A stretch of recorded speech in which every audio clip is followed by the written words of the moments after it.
Hello friends, പുതിയൊരു വീഡിയോയിലേക്ക് സ്വാഗതം. ഇന്നത്തെ വീഡിയോ ഒരു വീട് പണിയാൻ ഏറ്റവും നല്ലത് ഹോം ലോൺ ആണോ ചിട്ടിയാണോ എന്നതിനെ പറ്റിയിട്ടുള്ള ഒരു ഡിസ്കഷനാണ്. അപ്പം ഇത് ചെയ്യാനുള്ള കാരണം എന്ന് വെച്ചിട്ടുണ്ടെങ്കിൽ നമ്മുടെ ചാനലിൽ തന്നെ ചിട്ടീനെ പറ്റിയിട്ടും ഹോം ലോണിനെ പറ്റിയിട്ടും ചിട്ടി വെച്ച് എങ്ങനെ വീട് പണി അതിനെ പറ്റിയിട്ടൊക്കെ വീഡിയോസ് ചെയ്തിട്ടുണ്ടായിരുന്നു. അപ്പോൾ അതിൽ ഒരുപാട് പേർക്ക് കൺഫ്യൂഷൻ ഉണ്ട്, ഏതാണ് നല്ലൊരു അപ്രോച്ച്, അവർക്ക് ചേരുന്ന ഒരു അപ്രോച്ച് ഏതാണ്. അപ്പോൾ ഇന്നത്തെ വീഡിയോയിൽ നമ്മൾ ഓരോ, ഫോർ എക്സാമ്പിൾ ഹോം ലോൺ എടുത്ത് അല്ലെങ്കിൽ ചിട്ടി എടുത്തിട്ട് അതിൻ്റെ ഗുണങ്ങളും അത് ആർക്കൊക്കെ ചേരും, അല്ലെങ്കിൽ ചിട്ടി എടുത്ത് അതിൻ്റെ ഗുണങ്ങൾ അതിൻ്റെ ദോഷങ്ങൾ എന്തൊക്കെയാണ്, അതിനെ പറ്റിയിട്ടുള്ളൊരു ചെറിയൊരു വീഡിയോ ആണ് ഇന്ന് നമ്മൾ ചെയ്യുന്നത്. അപ്പോൾ ആദ്യം നമുക്ക് ഹോം ലോണിനെ പറ്റി നോക്കാം. അപ്പോൾ ഹോം ലോൺ ഇപ്പോൾ നമുക്കറിയാം, വീട് പണിയാൻ ഏറ്റവും അനുയോജ്യമായ ഒരു സംഭവം തന്നെയാണ് ഹോം ലോൺ. അതിനുള്ള കുറേ അട്രാക്ഷൻ കാര്യങ്ങളുണ്ട്. അതിന് മെയിൻ കാര്യം ഇതിൻ്റെ ലോവസ്റ്റ് ഇൻട്രസ്റ്റ് റേറ്റ് ആണ്. വളരെ ചെറിയൊരു ഇൻട്രസ്റ്റ് റേറ്റ് ആണ് നമുക്ക് ഹോം ലോൺ കൊടുക്കേണ്ടതായിട്ടുള്ളൂ. അതായത് 6.5% തൊട്ട് ഇൻട്രസ്റ്റ് റേറ്റ് സ്റ്റാർട്ട് ചെയ്യുന്നുണ്ട് മിക്ക ബാങ്കുകളും ഇപ്പോൾ. പക്ഷേ അതിലൊരു പോയിന്റ് നമ്മൾ ശ്രദ്ധിക്കേണ്ടത്, ഈ 6.5% അല്ലെങ്കിൽ നമ്മൾ ഹോം ലോണിൻ്റെ പരസ്യത്തിലൊക്കെ കാണുന്ന ഏറ്റവും ചെറിയ ഇൻട്രസ്റ്റ് റേറ്റ് എല്ലാവർക്കും കിട്ടില്ല. അത് കിട്ടുന്നത് ഏറ്റവും നല്ല ക്രെഡിറ്റ് സ്കോർ അല്ലെങ്കിൽ സിബിൽ സ്കോർ ഉള്ള ആളുകൾക്ക് മാത്രമാണ് അത് കിട്ടുക. ഇപ്പോൾ നമ്മൾ അങ്ങനെ സ്കോർ മോശമായ ആളുകൾ ചെല്ലുമ്പോൾ അതിൽ നിന്ന് നമ്മൾ പറഞ്ഞതിനേക്കാളും കൂടുതൽ ഇൻട്രസ്റ്റ് റേറ്റ് നമുക്ക് കൊടുക്കേണ്ടതായിട്ട് വരും. അപ്പോൾ അത് നമ്മൾ ശ്രദ്ധിക്കണം. ഇനി അടുത്തത് ടാക്സ് ബെനിഫിറ്റ്. ടാക്സ് ബെനിഫിറ്റ് എന്ന് പറഞ്ഞാൽ നിങ്ങളിപ്പോൾ ഒരു സ്ഥിര വരുമാനമുള്ള ആളാണ്, ടാക്സ് ബ്രാക്കറ്റിൽ വരുന്ന ഇൻകം ടാക്സ് കൊടുക്കുന്ന ഒരാളാണെങ്കിൽ നിങ്ങൾക്ക് ഹോം ലോൺ വളരെ ചേരുന്നൊരു കാര്യമാണ്. കാരണം ATCയിൽ ഏകദേശം 1.5 ലക്ഷം രൂപ വരെ ഹോം ലോണിൻ്റെ പ്രിൻസിപ്പലിലേക്കും അതുപോലെ തന്നെ അടുത്തൊരു സെഷനിൽ 2 lakhs വരെ ഹോം ലോണിൽ നമ്മൾ കൊടുക്കുന്ന ഇൻട്രസ്റ്റിനും ടാക്സിൽ കിഴിവുണ്ട്. അപ്പോൾ നമുക്ക് ടാക്സ് കൊടുക്കുന്ന ആളാണെങ്കിൽ ഹോം ലോൺ എന്തുകൊണ്ടും ചേരുന്ന ഒരു മാർഗം തന്നെയാണ്. ഇനി അടുത്തതെന്ന് പറഞ്ഞാൽ മെയിൻ അട്രാക്ഷൻ എന്ന് പറഞ്ഞാൽ ഹോം ലോണിൻ്റെ നമുക്ക് എത്ര എമൗണ്ട് വേണമെങ്കിലും ഇപ്പോൾ ഈ ഒരു സമയത്ത് ബാങ്കുകൾ കൊടുക്കുന്നുണ്ട്. ഇപ്പോൾ നിങ്ങൾക്ക് 1 കോടി വേണോ അല്ലെങ്കിൽ 50 ലക്ഷം വേണോ, അത് ബാങ്കുകൾ കൊടുക്കാൻ തയ്യാറാണ്. പക്ഷേ അതിനൊരു കണ്ടീഷൻ ഉണ്ട്. അതായത് നിങ്ങളുടെ എലിജിബിലിറ്റി നോക്കും, നിങ്ങൾക്ക് ഇത് തിരിച്ചടയ്ക്കാൻ പറ്റുമോ എന്ന് നോക്കും, നിങ്ങളുടെ ഇൻകം പ്രൂഫ് കറക്റ്റായിട്ട് വെരിഫൈ ചെയ്യും. ഇപ്പോൾ ഒരാൾക്ക് ഇത്രയും കൊടുത്തു കഴിഞ്ഞാൽ അയാൾക്ക് മാസം ഇത്രയും അടയ്ക്കാൻ പറ്റുന്ന നോക്കും. അതുപോലെ നിങ്ങളുടെ ലാൻഡ് ഡോക്യുമെൻ്റ് അതിന് വർത്താണോ എന്നുള്ള കാര്യങ്ങളൊക്കെ നോക്കിയതിന് ശേഷം മാത്രമായിരിക്കും ഇത്രയും വലിയൊരു എമൗണ്ട് ബാങ്ക് തരുന്നത്. ഇനി പിന്നെ EMI ആയിട്ട് നമുക്ക് ഹോം ലോൺ വളരെ എളുപ്പത്തിൽ നമുക്ക് അടയ്ക്കാൻ പറ്റും. അപ്പോൾ അതൊരു നല്ലൊരു അട്രാക്ഷനാണ്. അപ്പം ലോങ് ഡ്യൂറേഷനാണ് നമുക്ക് ഹോം ലോൺ വേണമെങ്കിൽ എടുക്കും. 30 year വരെ മാക്സിമം ഡ്യൂറേഷനുള്ള ഹോം ലോൺസ് ഉണ്ട്. അപ്പം അതിൻ്റെ ഗുണം എന്ന് വെച്ചിട്ടുണ്ടെങ്കിൽ നമ്മളിപ്പോൾ ഒരു എമൗണ്ട് എടുത്തു വലിയൊരു ബാധ്യതയില്ലാതെ EMI നമുക്ക് മാസം മാസം അടച്ചു പോകാൻ പറ്റും. അപ്പോൾ അതാണ് ഹോം ലോണിൻ്റെ ഒരു പ്രധാനപ്പെട്ട എന്താ പറയുക ഗുണങ്ങൾ എന്ന് നമുക്ക് വേണമെങ്കിൽ പറയാം. അപ്പോൾ ഇതിൽ നിങ്ങൾ കുറച്ച് കാര്യങ്ങൾ കണ്ടിട്ടുണ്ട്. ടാക്സ് ബെനിഫിറ്റിനെ പറ്റി ഞാൻ പറഞ്ഞു, അതുപോലെ ഇൻകം പ്രൂഫിനെ പറ്റി പറഞ്ഞു. അപ്പോൾ ഇൻകം പ്രൂഫ് ആർക്കൊക്കെ ഉണ്ടാവുകയെന്ന് വെച്ചിട്ടുണ്ടെങ്കിൽ അല്ലെങ്കിൽ സാലറി സർട്ടിഫിക്കറ്റ് അതൊക്കെയാണ് ഇൻകം പ്രൂഫിൽ കൺസിഡർ ചെയ്യുന്നത്. ഇപ്പോൾ നിങ്ങൾ പ്രൈവറ്റ് കമ്പനി അല്ലെങ്കിൽ ഗവൺമെൻറ്റിൽ ജോലിക്കാരനാണെങ്കിൽ. പക്ഷേ അതല്ലാത്ത ആളുകളും ഉണ്ട് നമ്മുടെ ചുറ്റുവട്ടത്ത്. അപ്പോൾ അവർക്ക് എങ്ങനെ നമുക്ക് ലോൺ എടുക്കാം എന്നതിനെ പറ്റിയിട്ട് നോക്കാം. ഓക്കെ, അത് ഇനി തുടർന്നുള്ള ഈ വീഡിയോയുടെ ഭാഗങ്ങളിൽ നമുക്ക് അതിനെ പറ്റിയിട്ട് സംസാരിക്കാം. അപ്പോൾ അതിനും പോകുന്നതിന് മുമ്പായിട്ട് ചിട്ടീനെ പറ്റിയിട്ട് നമുക്കൊന്ന് നോക്കാം. ചിട്ടി എഗെയിൻ വളരെ വലിയൊരു എന്താ പറയുക, KSFE ആയാലും ഇപ്പോൾ മറ്റ് പ്രൈവറ്റ് ചിട്ടികളായാലും വളരെ നമ്മുടെ ഒരു കേരള സമൂഹത്തിൽ വളരെ പ്രചാരത്തിലുള്ള ഒരു ഇൻവെസ്റ്റ്മെൻറ്റ് അല്ലെങ്കിൽ ഒരു മണി സേവിങ് ഉള്ളൊരു മാർഗം തന്നെയാണ് ചിട്ടി. അപ്പോൾ ചിട്ടിയുടെ ഗുണങ്ങൾ അല്ലെങ്കിൽ ചിട്ടി വെച്ച് എങ്ങനെ നമുക്ക് വീട് പണിയാന്ന് നോക്കിക്കഴിഞ്ഞാൽ ഇതൊരു ഫിക്സ്ഡ് എമൗണ്ട് ആയിരിക്കും ചിട്ടിയിൽ നമുക്കൊരു എമൗണ്ട് കിട്ടാൻ പോകുന്നത്. ഇപ്പോൾ ബാങ്കിൽ നമ്മൾ നേരത്തെ കണ്ട ഒരു ഫ്ലെക്സിബിലിറ്റി, ഇപ്പോൾ എനിക്ക് എത്ര ലക്ഷം വേണമെങ്കിലും എത്ര കോടി വേണമെങ്കിലും കിട്ടാമെന്ന് പറയുന്നുണ്ട്. പക്ഷേ ചിട്ടിയുടെ ഇതെന്ന് വെച്ചിട്ടുണ്ടെങ്കിൽ നിങ്ങൾ എത്ര രൂപയ്ക്കാണോ ചിട്ടി കൂടുന്നത് ആ എമൗണ്ട് മാത്രമാണ് നിങ്ങൾക്ക് ചിട്ടിയിൽ നിന്ന് കിട്ടാവുന്ന മാക്സിമം എമൗണ്ട്. 10 ലക്ഷം രൂപയുടെ ചിട്ടി അല്ലെങ്കിൽ 20 ലക്ഷം രൂപയുടെ ചിട്ടിയാണെങ്കിൽ 20 ലക്ഷം ആയിരിക്കും മാക്സിമം കിട്ടുന്ന എമൗണ്ട്. അതിൽ നിന്നും ഇപ്പോൾ ഈ ഞാൻ കാണിച്ചിരിക്കുന്ന പോലെ 5% കമ്മീഷൻ നമ്മൾ ആ ചിട്ടി നടത്തുന്ന ആൾക്ക് കൊടുക്കണം. ഇപ്പോൾ ഏത് ചിട്ടി വേണമെങ്കിലും ആവും. ഇപ്പോൾ KSFE ഗവൺമെൻറ് ചിട്ടിയായ കാരണം കുറച്ചും കൂടി ഒരു വിശ്വാസ്യതയുണ്ട്. അതല്ലാതെ ഒരുപാട് വിശ്വാസ്യതയുള്ള ചിട്ടികളുണ്ട്. പക്ഷേ അത് ശ്രദ്ധിക്കേണ്ടത് ഈ ഒരു റിസ്ക് ഇതിലുണ്ട്. ഇപ്പോൾ നമ്മൾ പ്രൈവറ്റ് ചിട്ടിയിലൊക്കെ പോയി ചേർന്ന് ചിട്ടി പൊളിഞ്ഞു പോയി കഴിഞ്ഞാൽ നമ്മുടെ കയ്യിലെ പൈസയും പോയി. ഓക്കെ, അപ്പോൾ അങ്ങനത്തെ റിസ്ക് ഒക്കെ ചിട്ടിയിൽ അസോസിയേറ്റഡ് ആണ്. ഹോം ലോണിന് അതില്ല. ഇനി ചിട്ടി പ്രൈസ് മണി എന്ന് പറഞ്ഞാണെങ്കിൽ നമുക്കറിയാം ഒരുവിധം 90% കേസിലും പ്രൈസ് മണി വരുന്നത് കാരണം ലോട്ട് എടുത്തിട്ടായിരിക്കും പ്രൈസ് മണി കിട്ടുന്നുണ്ടാവുക. അതായത് ഇപ്പോൾ ഒരു ചിട്ടി ഒരു മാസം നടക്കുകയാണ്, ആ മാസം വിളിക്കാൻ ഒരുപാട് പേരുണ്ടെന്ന് വിചാരിക്കുക. ഒരു 10 ആൾ ആ ചിട്ടി എമൗണ്ടിന് ആ മാസം ഉണ്ടെങ്കിൽ ആ 10 ആളിൽ നിന്ന് നറുക്കിട്ടിട്ട് ഒരാൾക്ക് കിട്ടും. ഓക്കെ, അപ്പോൾ ആ കിട്ടുന്ന സമയത്ത് ഇത്രയധികം ആൾക്കാർ കോമ്പറ്റീഷനുള്ള കാരണം ഈ 10 ലക്ഷം രൂപയുടെ ചിട്ടിയാണെങ്കിൽ ചിലപ്പോൾ 7 ലക്ഷം രൂപ അല്ലെങ്കിൽ 7.5 ലക്ഷം രൂപയ്ക്കൊക്കെ ആയിരിക്കും തുടക്കത്തിൽ ഈ ചിട്ടിക്ക് ആവശ്യക്കാരെ വിളിക്കാൻ വേണ്ടി നിൽക്കുന്നുണ്ടാവുക. അപ്പോൾ ആ ഒരു എമൗണ്ടാണ് നമുക്ക് കിട്ടുക. അതിൽ നിന്ന് കമ്മീഷൻ നമ്മൾ കുറയ്ക്കും. ഇനി വേറെ ഓപ്ഷൻ എന്ന് പറഞ്ഞാൽ നിങ്ങൾക്ക് ചിട്ടിയിൽ നിന്ന് ലോൺ എടുക്കാം. ഇപ്പോൾ ചിട്ടി നിങ്ങൾ അടയ്ക്കുന്നുണ്ട്, അതിൻ്റെ ഒരു ലോൺ എടുക്കാം. പക്ഷേ അതിൻ്റെ ഒരു പ്രശ്നം എന്ന് വെച്ചാൽ അതിന് നമ്മൾ അഗൈൻ ഒരു ലോൺ പോലെ അതിന് ഇൻട്രസ്റ്റ് റേറ്റ് കൂടുതലുണ്ട്. ഇനി ചിട്ടിയുടെ അടുത്തൊരു പ്രശ്നം എന്ന് വെച്ചിട്ടുണ്ടെങ്കിൽ ലക്ക് വേണം. അതായത് നല്ല ഭാഗ്യമുള്ള ആളുകൾക്ക് ചിട്ടി നന്നായി ചേരും. അതായത് നിങ്ങൾ ശ്രദ്ധിക്കേണ്ട കാര്യം എന്ന് വെച്ചിട്ടുണ്ടെങ്കിൽ ഒരു ചിട്ടി നമ്മൾ ചേർന്നു, അത് 100 മാസത്തെ ചിട്ടിയാണെന്ന് വിചാരിക്കുക. 10 ലക്ഷം രൂപയുടെ ചിട്ടി ചേർന്നു, 100 മാസത്തിൻ്റെ ചിട്ടി. ഇനി ഇത് തുടക്കത്തിൽ ചില ആൾക്കാർക്ക് കിട്ടും, വളരെ പെട്ടെന്ന് തന്നെ തുടക്കത്തിൽ ചില ആൾക്കാർക്ക് കിട്ടും. അപ്പോൾ അവർക്ക് നല്ല ലക്കാണ്, അവർക്ക് പെട്ടെന്ന് പൈസ കിട്ടുകയാണ്. ആ പൈസ വെച്ച് അവർക്ക് എന്ത് വേണമെങ്കിലും ചെയ്യാം. ഇപ്പം ഈ കേസിൽ ഈ ഒരു വീഡിയോയിൽ ഹോം വീട് പണിയാം. അപ്പോൾ അതിൻ്റെ ഗുണം ആദ്യമേ അത്രയും പൈസ കിട്ടി, പിന്നെ അവർക്ക് 10 വർഷത്തെ ഗ്യാപ്പ് ഉണ്ട്, ആ ഗ്യാപ്പിനുള്ളിൽ അടച്ച് തീർത്താൽ മതി. അപ്പോൾ അതൊക്കെയാണ് ചിട്ടിയുടെ പ്രധാനപ്പെട്ട ഒരു ഗുണങ്ങളായിട്ട് പറയുന്നത്. ഇനിയാണ് നമ്മൾ മെയിനായിട്ടൊരു സബ്ജക്റ്റിലേക്ക് കിടക്കുന്നത്. ഇപ്പോൾ നമ്മൾ ജസ്റ്റ് അതിൻ്റെ കാര്യങ്ങൾ പറഞ്ഞു. ഇനി രണ്ടും തമ്മിലുള്ള വ്യത്യാസങ്ങൾ, ഇപ്പോൾ ഹോം ലോണും ചിട്ടിയും തമ്മിലുള്ള വ്യത്യാസങ്ങൾ. ഡോക്യുമെൻറ്റ്സ്, ഫസ്റ്റത്തെ കാര്യമാണ് ഡോക്യുമെൻ്റ്. ഇനി നിങ്ങളൊരു എക്സാമ്പിൾ എടുക്കുക, നിങ്ങൾ സാധാരണക്കാരനായ ഒരാളാണ്. അപ്പോൾ നിങ്ങൾക്ക് സ്ഥിര വരുമാനം കാണിക്കാൻ പറ്റുന്ന ഡോക്യുമെൻറ്റ്സ് ഒന്നും ഇല്ല. അപ്പോൾ അങ്ങനെയുള്ള കേസിൽ നമുക്ക് ഹോം ലോണിന് ബാങ്കിൽ പോയി കഴിഞ്ഞാൽ അവർ ഒരിക്കലും നമുക്ക് ലോൺ തരില്ല. കാരണം അവർക്ക് ഇൻകം പ്രൂഫ് വേണം. നിങ്ങളിപ്പോൾ ജോലിക്കാരനാണെങ്കിൽ നിങ്ങളുടെ സാലറി സർട്ടിഫിക്കറ്റ് അല്ലെങ്കിൽ ബാങ്ക് അക്കൗണ്ട് സ്റ്റേറ്റ്മെൻറ്റിൽ നിങ്ങൾ അത് കാണിക്കണം. ഓക്കെ, ഈ മാസം എനിക്ക് ഡെയിലി ഇത്രയും വർഷത്തിനുള്ള എനിക്ക് ഡെയിലി ഒരു മണി ഡെപ്പോസിറ്റിംഗ് നടക്കുന്നുണ്ടെന്ന് കാണിക്കണം. അല്ലെങ്കിൽ നിങ്ങൾ ബിസിനസ് മാൻ ആണെങ്കിൽ, ബിസിനസ് അല്ലെങ്കിൽ സ്വയം തൊഴിൽ ചെയ്യുന്ന ആളുകളാണെങ്കിലും നിങ്ങളുടെ GST രജിസ്റ്റർ ഇതും ടാക്സിൻ്റെ കാര്യങ്ങളും അതെല്ലാം കാണിച്ചാൽ മാത്രമാണ്. അതായത് ബാങ്കിന് തോന്നണം അല്ലെങ്കിൽ ബാങ്കിന് മനസ്സിലാവണം നിങ്ങൾക്ക് സ്ഥിര വരുമാനമുള്ള ആളാണ്, ഇത്രയും ലക്ഷം രൂപ ലോൺ തന്നാണെങ്കിൽ അവർക്ക് അത് മാസം മാസം കറക്റ്റായിട്ട് നിങ്ങൾക്ക് അടയ്ക്കാനുള്ള കഴിവുണ്ടെന്ന് തോന്നിയാൽ മാത്രമാണ് ബാങ്ക് നമുക്ക് ഹോം ലോൺ തരുള്ളൂ. പക്ഷേ ചിട്ടിയുടെ കേസിൽ ഒരു ചെറിയൊരു വ്യത്യാസം എന്ന് വെച്ചിട്ടുണ്ടെങ്കിൽ, ഇപ്പോൾ ചിട്ടി നമ്മൾ ചിട്ടി ചേർന്ന് 100 മാസത്തെ ചിട്ടിയാണ്. 100 മാസം അവസാനം വരെ വെയിറ്റ് ചെയ്ത് ഇരിക്കുകയാണെങ്കിൽ നിങ്ങൾക്ക് ഒരു ഡോക്യുമെൻറ്റും വേണ്ട, പൈസ എത്രയാണോ ലാസ്റ്റത്തെ നറുക്കിൽ പൈസ കൊണ്ടുപോരാം. പക്ഷേ അത് ഒരു ഹോം ലോൺ അല്ലെങ്കിൽ വീട് പണിയുന്ന സമയത്ത് അത് എത്രത്തോളം പ്രായോഗികമാണെന്ന് വെച്ചിട്ടുണ്ടെങ്കിൽ അതൊരിക്കലും പ്രായോഗികമല്ല. കാരണം എല്ലാവരും ഒരു വർഷം അല്ലെങ്കിൽ 2 വർഷത്തിനുള്ളിൽ വീട് പണിയാൻ ശ്രമിക്കുന്ന ആളുകളാണ്. ഇപ്പോൾ അല്ലെങ്കിൽ അത്രയും നാൾ ലോങ് ടൈമിലേക്ക് പ്ലാൻ ചെയ്യണം. ഓക്കെ, എനിക്കിപ്പോൾ ആവശ്യമില്ല, ഒരു 10 വർഷം കഴിഞ്ഞിട്ട് മതി അല്ലെങ്കിൽ ഒരു 7 വർഷം കഴിഞ്ഞിട്ട് മതി എന്നുള്ള ആൾക്കാരൊക്കെ ആണെങ്കിൽ ഇപ്പോഴേ പ്ലാൻ ചെയ്ത് കഴിഞ്ഞാൽ വളരെ നല്ലൊരു മാർഗ്ഗമാണ് ചിട്ടി. അപ്പം നമ്മൾ മിക്ക ആളുകളും നമ്മൾ എന്ത് ചെയ്യും, ചിട്ടി വിളിച്ചെടുക്കുക. അല്ലെങ്കിൽ ചിട്ടി വിളിക്കുമ്പോൾ ഞാൻ നേരത്തെ പറഞ്ഞ പോലെ ഒരുപാട് ആളുകളുണ്ടാവും. അപ്പോൾ ലോട്ടിട്ട് അതിൽ ലക്കുള്ള ഒരാൾക്ക് കിട്ടും. ഇനി പൈസ നമുക്ക് അടിച്ചു അല്ലെങ്കിൽ പൈസ നമുക്ക് കിട്ടിയെന്ന് വെച്ചിട്ടുണ്ടെങ്കിൽ അത് ഇപ്പോൾ ഞാൻ പറഞ്ഞു ഡോക്യുമെൻറ്റ്സ്, ഹോം ലോണിൽ ഒരുപാട് ഡോക്യുമെൻറ്റ്സ് വേണം. പക്ഷേ ചിട്ടിയിലും ഡോക്യുമെൻറ്റ്സ് വേണമെന്ന് വെച്ചാൽ വേണം. കാരണം നമ്മുടെ ഈ 100 മാസത്തെ ചിട്ടി 10ാമത്തെ മാസം നിങ്ങൾക്ക് അടിച്ചു 7 ലക്ഷം രൂപ നിങ്ങൾക്ക് ആ ഒരു ചിട്ടി നടത്തുന്ന ആൾ തരും. 7 ലക്ഷത്തിന് ആവശ്യമായിട്ടുള്ള ഡോക്യുമെൻറ്റ്സ് നമ്മൾ കൊടുത്തേ പറ്റൂ. അപ്പം ഹോം ലോണിനായാലും ഡോക്യുമെൻറ്റ്സ് കൊടുക്കണം, പക്ഷെ അത് കുറച്ചും കൂടി കൂടുതൽ ഡോക്യുമെൻറ്റ്സ് നമ്മൾ കൊടുക്കണം. ചിട്ടിയെ സംബന്ധിച്ചാണെങ്കിൽ വളരെ വലിയ ഡോക്യുമെൻറ്റേഷൻ ഒന്നും ഇല്ല. നമുക്ക് ആവശ്യമായിട്ടുള്ള ആ ഒരു ഗ്യാരണ്ടി, ആ ഒരു എമൗണ്ട് കിട്ടുന്ന അതിന് ഉതകുന്ന ഒരു ഗ്യാരണ്ടിയാണ് ചിട്ടിക്ക് കൊടുക്കേണ്ടി വരിക. അപ്പോൾ ചിട്ടിയിൽ അക്സെപ്റ്റ് ചെയ്യുന്ന ഡോക്യുമെൻറ്റ്സ് ടൈപ്പിനെ പറ്റിയിട്ട് ഒരു വീഡിയോ നമ്മൾ നേരത്തെ ചെയ്തിട്ടുണ്ട്. അതിൻ്റെ ലിങ്ക് നമ്മൾ ഡിസ്ക്രിപ്ഷനിൽ ആഡ് ചെയ്യാം. അപ്പോൾ അത് കണ്ടു കഴിഞ്ഞാൽ മനസ്സിലാവും. ഇനി ഹോം ലോണ് എന്തായാലും നമ്മൾ പ്രൂഫ് ഓഫ് ഇൻകം കൊടുക്കണം. പ്രൂഫ് ഓഫ് ഇൻകം ഇല്ലാണ്ട് നമുക്ക് ഒരിക്കലും ഹോം ലോൺ കിട്ടില്ല. നിങ്ങൾ ജോലിക്കാരനാണെങ്കിൽ നിങ്ങളുടെ salary certificate, bank statement, business man ആണെങ്കിൽ നിങ്ങളുടെ GST അല്ലെങ്കിൽ ബാക്കിയുള്ള അതിനൊരു പ്രൂവ് ചെയ്യുന്ന ഒരു കാര്യങ്ങൾ നമ്മൾ കൊടുക്കണം. ഓക്കെ, ഇനി ഇൻട്രസ്റ്റ് റേറ്റ് പറയുകയാണെങ്കിൽ ഹോം ലോണിൻ്റെ ഇൻട്രസ്റ്റ് റേറ്റ് ഞാൻ നേരത്തെ പറഞ്ഞ പോലെ കുറവാണ്, 6.5 സ്റ്റാർട്ട് ചെയ്യുന്നുണ്ട്. പക്ഷേ ചിട്ടിക്ക് ഇൻട്രസ്റ്റ് റേറ്റ് ഇല്ല. കാരണം ഇൻട്രസ്റ്റ് റേറ്റ് ഒരു കൺസെപ്റ്റ് ചിട്ടിയിൽ വരുന്നില്ല.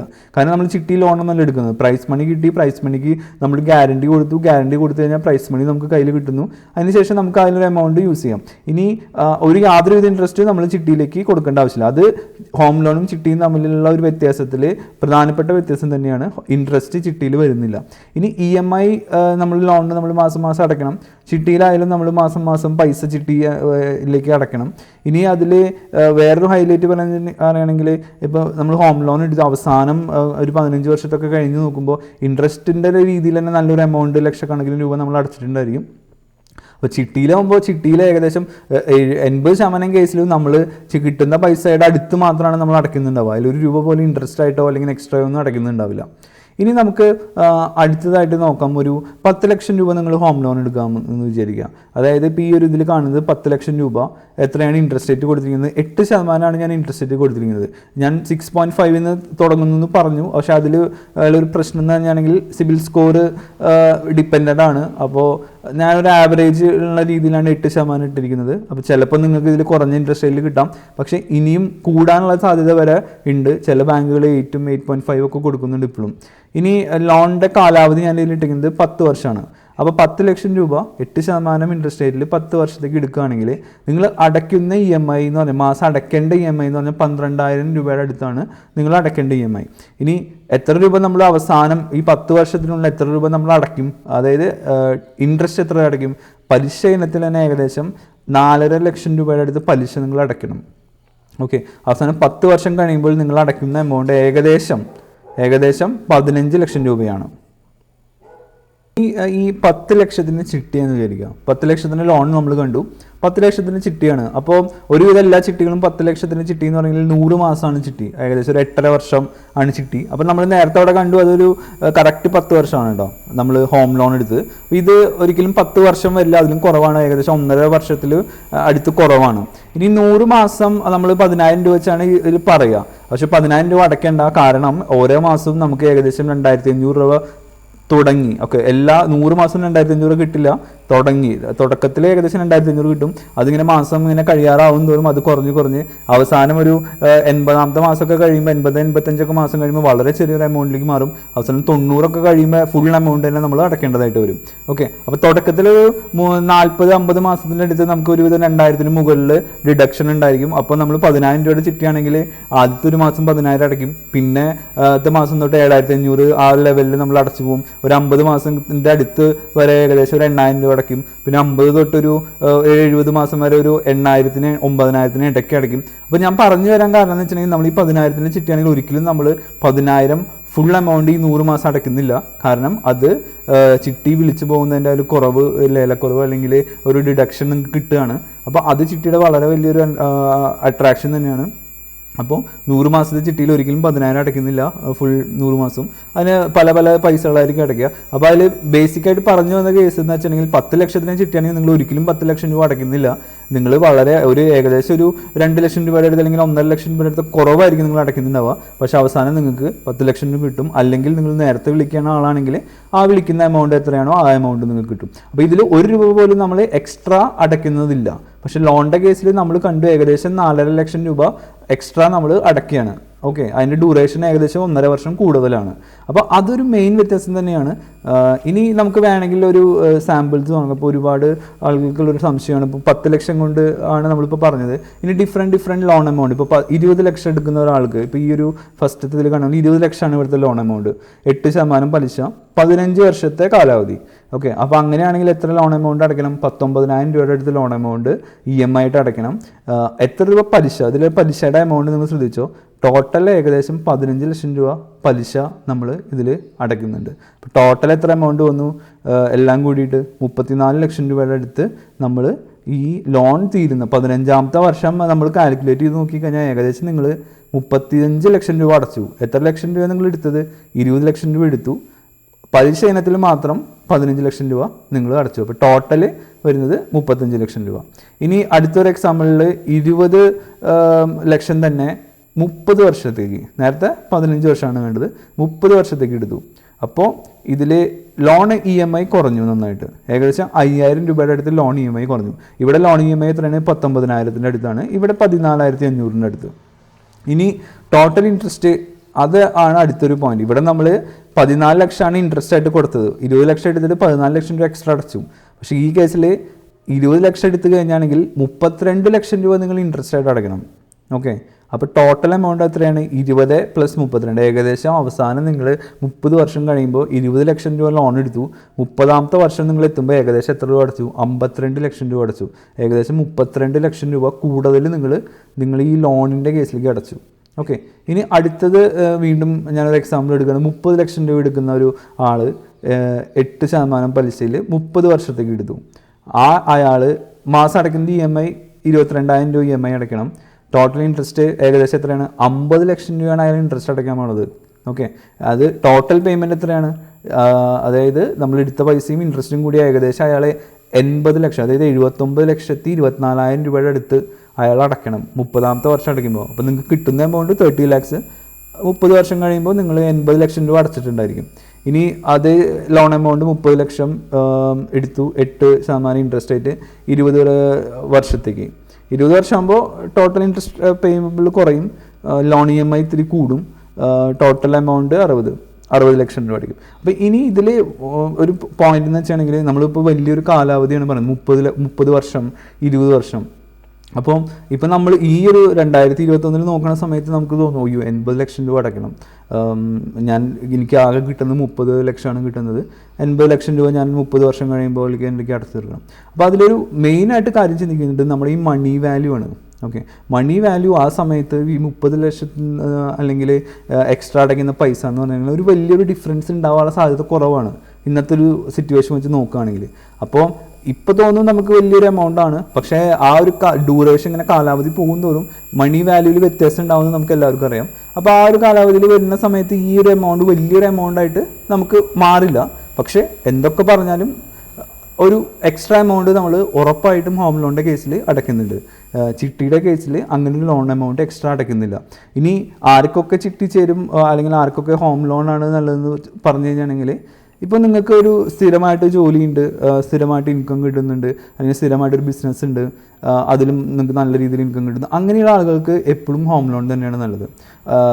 പിന്നെ അടുത്തതെന്ന് പറഞ്ഞാണെങ്കിൽ എല്ലാ ഡോക്യുമെൻറ്റ്സും നിങ്ങളുടെ കയ്യിലുണ്ടല്ലോ, അപ്പോൾ അതിനൊരു പ്രോബ്ലം ഇല്ല, ഹോം ലോൺ അപ്ലൈ ചെയ്യുന്നു, കിട്ടുന്നു, ടാക്സ് ബെനിഫിറ്റ് എടുക്കാൻ നിങ്ങൾക്ക്, അതുപോലെ തന്നെ നല്ലൊരു ലോങ് ടൈം ഡ്യൂറേഷൻ കിട്ടും. അപ്പോൾ ഇനി ഇതൊന്നും ഇല്ലാത്ത ആളുകളൊക്കെ ആണെങ്കിൽ, ഇപ്പോൾ നിങ്ങൾക്ക് ആക്ച്വലി വരുമാനമുണ്ട്, പക്ഷേ നിങ്ങൾക്ക് അത് പ്രൂവ് ചെയ്യാനുള്ളൊരു ഇതില്ല, അത് അല്ലെങ്കിൽ ദിവസവേതനക്കാരാണ്, നിങ്ങൾക്ക് സാലറി സർട്ടിഫിക്കറ്റ് കൊടുക്കാനോ ഇൻകം പ്രൂഫ് തെളിയിക്കാനോ ഒന്നും അങ്ങനത്തെ കാര്യങ്ങളൊന്നും ഇല്ല. അപ്പോൾ നമ്മൾ ഹോം ലോൺ ബാങ്കിൽ പോകുമ്പോൾ അവർ 90% അവർ റിജക്റ്റ് ചെയ്യും. അപ്പോൾ അങ്ങനെയുള്ള കേസിലൊക്കെ നമുക്ക് ചിട്ടി എന്നൊരു അപ്രോച്ച് നമുക്ക് എടുക്കാം. പക്ഷേ അതിൽ പ്രശ്നം എന്ന് വെച്ചാൽ എമൗണ്ട് കുറവാണ് കിട്ടും. ഇപ്പോൾ 10 ലക്ഷത്തിൻ്റെ ചിട്ടിയുടെ കാര്യമാണ് നമ്മൾ പറഞ്ഞത്, 20 ലക്ഷം 25 ലക്ഷത്തിൻ്റെയൊക്കെ ചിട്ടിയുണ്ട്. പക്ഷേ നമ്മളിപ്പോൾ ഒരു 10 ലക്ഷം തന്നെ എടുത്താലും ആ ഒരു എമൗണ്ട് 10,000 താഴെ വരും. ഇപ്പോൾ 20 ലക്ഷം ആകുമ്പോൾ ഏകദേശം ഒരു 20,000 താഴെ വരും. അപ്പോൾ ഒരു അപ്രോക്സിമേറ്റ് എമൗണ്ടാണ്. അപ്പോൾ അത് നമുക്ക് അടയ്ക്കാം. പക്ഷേ നിങ്ങൾ ചിട്ടി ചേരുമ്പോൾ നിങ്ങൾ വിചാരിക്കരുത് ഒക്കെ ഒരു ഡോക്യുമെൻ്റ് എനിക്ക് വേണ്ട, ഞാൻ ജസ്റ്റ് ചിട്ടി ചേരുന്നു, പൈസ വിരിച്ചെടുക്കാം. അപ്പോൾ നമ്മുടെ നാട്ടിലൊക്കെ ചെറിയ ചിട്ടികളിലൊക്കെ അങ്ങനെ നടക്കും. പക്ഷേ നമ്മളിപ്പോൾ വലിയ എമൗണ്ട് വരുമ്പോൾ നമ്മൾ ഉറപ്പായിട്ട് ഡോക്യുമെൻ്റ് കൊടുക്കണം. അപ്പോൾ ഡോക്യുമെൻ്റ് ഇല്ലാതെ നമുക്ക് പൈസ കിട്ടില്ല. പൈസ കിട്ടണമെങ്കിൽ എന്ത് ചെയ്യണം? നമ്മൾ അത് വെയിറ്റ് ചെയ്യണം. അത്രയും വർഷം, എത്രയാണോ ചിട്ടിയുടെ കാലാവധി അത്രയും കാലം നമ്മൾ വെയിറ്റ് ചെയ്ത് ആ വെയിറ്റിംഗ് അവർ കഴിയുമ്പോൾ നമുക്ക് ആ പൈസ ഒരു ഡോക്യുമെൻറ്റിൻ്റെ ആവശ്യമില്ല. കാരണം നമ്മൾ ആ മുഴുവൻ പൈസ നമ്മൾ അടച്ചു, അത് നമ്മുടെ പൈസയാണ്. ഇനി അടുത്ത എമൗണ്ട് കാര്യം എന്ന് വെച്ചാൽ ചിട്ടി നിങ്ങൾ വിളിച്ചെടുത്ത് നിങ്ങൾ അവിടെ വേണമെങ്കിൽ FD ഇടാം. അപ്പോൾ അതൊരു ചെറിയ ഒന്നും കൂടി ഒരു ബെറ്റർ 1 ലക്ഷം 2 ലക്ഷം രൂപയൊക്കെ ചിലപ്പോൾ എക്സ്ട്രാ നമ്മൾ എക്സ്പെക്ട് ചെയ്തതിനേക്കാളും കൂടുതൽ കിട്ടും. അതും അവിടുത്തെ ആ ഒരു എവിടെയാണോ ഡെപ്പോസിറ്റ് ചെയ്യുന്നത് അവിടുത്തെ ഒരു പലിശ നിരക്ക് അനുസരിച്ചിട്ട് മാറാം. ഓക്കെ, അപ്പോൾ ഏകദേശം ഒരു ഐഡിയ കിട്ടിയെന്ന് ഞാൻ പ്രതീക്ഷിക്കുന്നു. ഇനി എന്തെങ്കിലും ഒരു ഡൗട്ട് ഇതിലുണ്ടെങ്കിൽ നമ്മൾ കമൻറ്റ് ആഡ് ചെയ്യുക. അപ്പോൾ ഞാൻ അതിന് റിപ്ലൈ ചെയ്യാൻ ശ്രമിക്കുന്നതായിരിക്കും. അപ്പോൾ ഇതാണ് ഇന്നത്തെ വീഡിയോ. അപ്പോൾ വീഡിയോ ഇഷ്ടപ്പെട്ടെങ്കിൽ ലൈക്ക് ചെയ്യുക, സബ്സ്ക്രൈബ് ചെയ്യുക. Thank you.